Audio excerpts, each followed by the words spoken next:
আকাশে অনেক তারার ভিড়ে আমি তোরে খুঁজা পাইলাম না রে।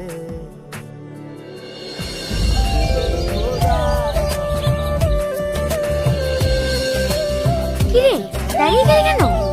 দাঁড়া ফুল খাবো। এই বাড়ির মালিক যে রাগী, দেখতে পেলাম তোকে প্রচন্ড মারবে। আরে কিচ্ছু হবে না,